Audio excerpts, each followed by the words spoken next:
नमस्कार दोस्तों, मैं हूं आपका दोस्त सौरभ। आपका स्वागत है आपके अपने YouTube channel story with Saurabh में। आज मैं आपको एक ऐसी सच्ची घटना बताने जा रहा हूं जिसे सुनकर आप खुद को बहुत ही भाग्यशाली महसूस करेंगे कि ये घटना आपके साथ नहीं हुई।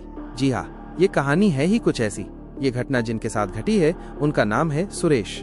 एक बहुत ही सीधा साधा इंसान, पर बहुत ही मेहनती। कभी किसी से बेईमानी नहीं की और ना ही किसी के हक का छीना। पर उस रात कुछ ऐसा हुआ कि उस घटना ने सुरेश की जिंदगी बदल दी। तो आइए चलते हैं कहानी की ओर। आइए जानते हैं सुरेश भाई की कहानी, सुरेश भाई की जुबानी।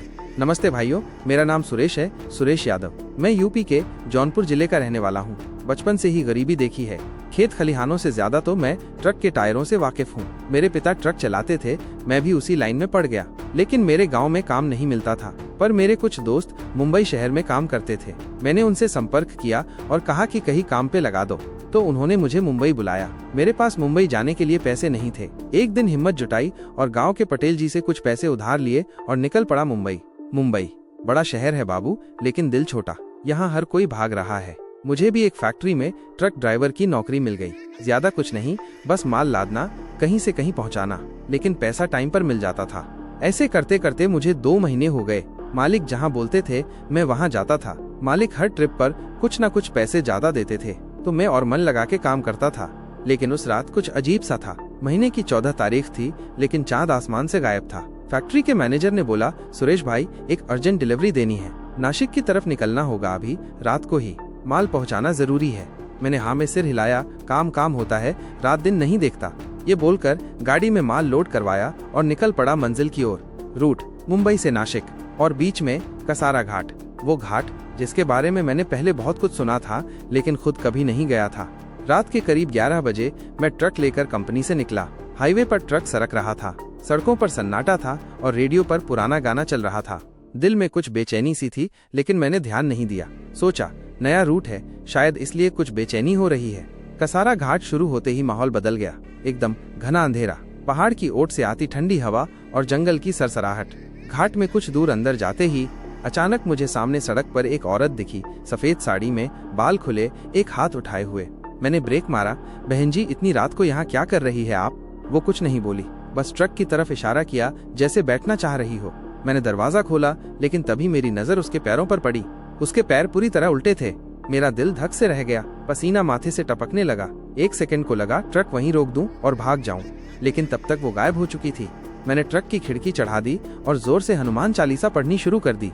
जैसे जैसे घाट गहरा होता गया, मुझे सड़क किनारे अजीब शक्लें दिखने लगीं। कभी एक बूढ़ा, कभी एक बच्चा, कभी पुलिस की वर्दी में कोई खड़ा। लेकिन हर बार जब पास पहुंचता तो वहाँ कोई नहीं होता। रास्ता जैसे खुद को दोहरा रहा था। एक ही मोड़ बार बार आ रहा था और ट्रक का मीटर रुक गया था, जैसे मैं किसी लूप में फंस गया हूँ। तभी मुझे आवाज सुनाई दी, ट्रक के केबिन के पिछले हिस्से से, सुरेश। मैंने पीछे देखा, वहाँ कुछ नहीं था, लेकिन शीशे में एक चेहरा झलक गया। वो चेहरा मेरे जैसा ही था, पर हंसी अजीब थी। मैंने जोर से एक्सीलेटर दबाया और प्रार्थना करता रहा, हे शिव जी बचा लो। तभी एक मोड़ पर दूर एक रोशनी दिखी, बहुत धुंधली सी लेकिन शुद्ध, जैसे कोई मंदिर हो। मैंने बिना सोचे उस तरफ ट्रक मोड़ दिया। वहाँ एक पुराना मंदिर था, टूटा फूटा लेकिन शांत। जैसे ही मंदिर के पास पहुंचा, ट्रक की हेडलाइट अपने आप बंद हो गई, इंजन शांत हो गया और हवा एकदम थम सी गई।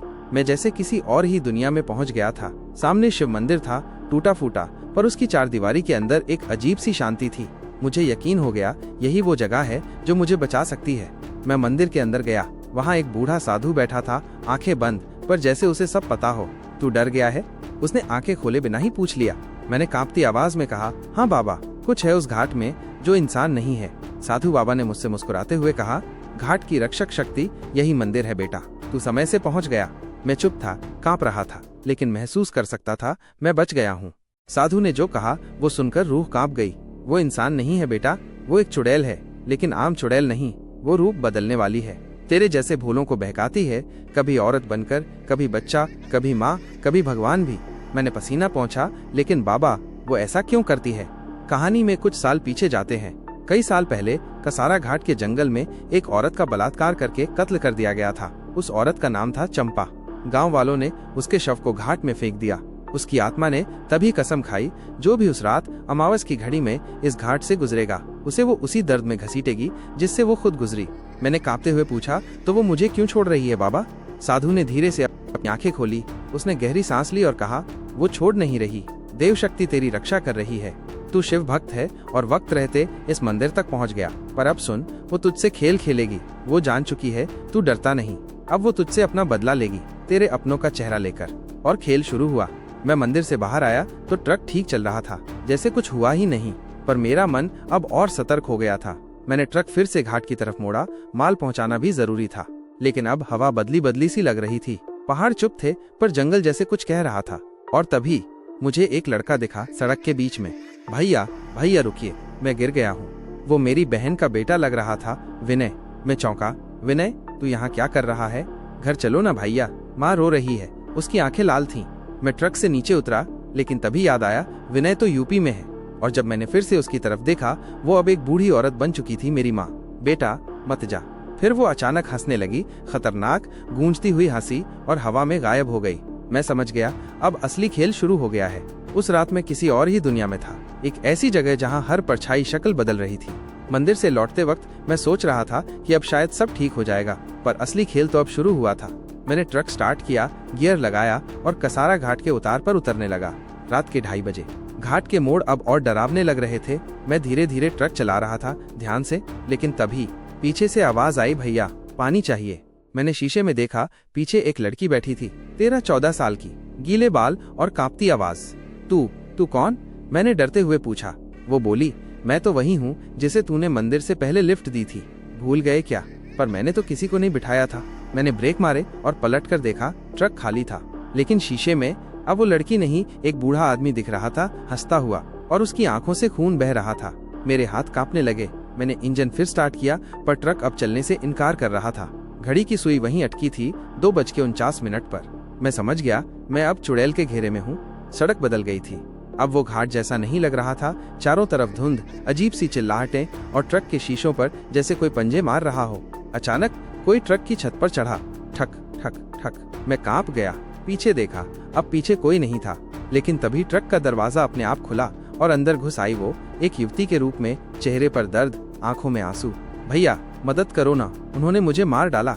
मैं 1 सेकंड को पिघल गया। लगा कि शायद कोई असली लड़की है, लेकिन फिर उसकी शक्ल बदलने लगी। उसका चेहरा खिंचने लगा, आंखें बाहर आने लगीं और मुंह से खून निकलने लगा। 13 नंबर है अब, उसने कहा। मैं सीट से चिपक गया, हाथ से चाबी घुमाई, ट्रक स्टार्ट किया और पूरा जोर लगा दिया। इंजन भड़बड़ाया और ट्रक दौड़ पड़ा, पर सामने रास्ता नहीं था, सिर्फ गहरी खाई। मैंने आंखें बंद की और जोर से चिल्लाया, ओम नमः शिवाय। और फिर एक तेज सी आवाज आई, जैसे शंख बजा हो। ट्रक रुक गया, खाई गायब हो गई, सामने वही शिव मंदिर की झलक। मैं तुरंत बाहर कूदा, मंदिर की तरफ भागा और वहीं गिर पड़ा। मंदिर के सामने गिरा पड़ा था मैं, सांसें फूली हुई थीं, शरीर थक चुका था, पर डर अभी भी जिंदा था। वो साधु वहीं बैठा था, जैसे उसे सब पता हो। साधु ने कहा, बच तो गया बेटा, लेकिन अब तुझे उसका सामना करना ही पड़ेगा। मैंने कांपते हुए पूछा, बाबा ये सब कब खत्म होगा? साधु बोला, जब तू उसे उसकी मौत याद दिलाएगा। मैंने चौंक कर देखा, क्या मतलब? साधु ने बताया, चंपा नाम की वो लड़की जब मारी गई थी, वो एक शिव भक्त थी और उसकी मौत भी अमावस की रात इसी मंदिर के पीछे हुई थी। लेकिन मरने से पहले उसने एक बेलपत्र उठाया था और उसे अपने खून से रंगा था। वो पत्ता अब भी वहीं दबा है, उसी जगह जहाँ से उसकी लाश उठी थी। अगर वो पत्ता उसकी आत्मा के सामने ले जाया जाए और शिव नाम का उच्चारण हो, तो उसका रूप बदलने का श्राप टूट सकता है और फिर उसकी मुक्ति या विनाश संभव है। मैंने एक गहरी सांस ली, अब डर से ज्यादा गुस्सा था। मैंने कहा, बाबा बताओ कहाँ है वो पत्ता? साधु ने मुझे एक खास डिब्बी दी, जिसमें राख थी, मंदिर की भस्म और एक बेलपत्र जो अब भी खून से सना हुआ था। मैंने ट्रक में बैठकर आखिरी बार कसारा घाट की तरफ गियर डाला। रास्ता एकदम सुनसान था, हवा अब भी भारी थी, पर अब मैं डर नहीं रहा था, अब मैं तैयार था। वो आई फिर से, इस बार मेरे बूढ़े पिता के रूप में। सुरेश, मुझे घर ले चलो बेटा, तेरा बाप हूँ मैं। मैंने ट्रक रोका नहीं। फिर वो बदल गई, एकदम से मेरी बीवी की आवाज, सुनो जी, मैं हूँ सुनीता, याद नहीं आई क्या? पर इस बार मैं फंसा नहीं। मैंने बेलपत्र हवा में लहराया और चिल्लाया, ओम नमः शिवाय। और उसी पल हवा कांपी, धरती हिली और सामने की धुंध के बीच से वो निकली अपने असली रूप में। सड़ी हुई देह, उलझे बाल, खून टपकती आंखें और हाथ में टूटा हुआ कंगन। हर रूप एक साथ उसमें दिख रहा था। तू नहीं बचेगा सुरेश, अब तू मेरा है। मैंने भस्म उठाई, बेलपत्र उसके सामने फेंका और जोर से बोला, स्वयं शिव जिसकी रक्षा करता, वो तुझसे नहीं डरता। एक तेज चीख गूंजी, इतनी भयानक कि पेड़ झुक गए। चुड़ैल जमीन पर गिर पड़ी, तड़पने लगी और देखते ही देखते भस्म हो गई। उसकी राख उड़कर हवा में मिल गई। घड़ी ने टिक टिक की। सुबह के 4:01 हो चुका था। ब्रह्म मुहूर्त, अमावस की रात बीत गई थी। मैं मंदिर वापस लौटा। साधु मुस्कुरा रहे थे। तू सिर्फ ट्रक ड्राइवर नहीं, तू योद्धा बन गया बेटा। मैं कुछ नहीं बोला, बस शिव की मूर्ति के सामने बैठ गया और अगले दिन ट्रक ले जाकर माल भी पहुंचा दिया। किसी को कुछ नहीं बताया, पर एक बात जरूर सीखी, अगर दिल साफ हो और श्रद्धा सच्ची तो किसी भी रूप से लड़ सकते हैं। तो दोस्तों, ये थी सुरेश भाई की कहानी। आपको ये कहानी कैसी लगी प्लीज कमेंट में बताएं, और वीडियो पसंद आया हो तो इस वीडियो को लाइक करें और इस चैनल को सब्सक्राइब करें, ताकि ऐसी हॉरर वीडियोस बनाने का मोटिवेशन हमें मिलता रहे। तो मिलते हैं अगले ऐसे ही डरावने वीडियो में। तब तक के लिए अपना ख्याल रखें। धन्यवाद।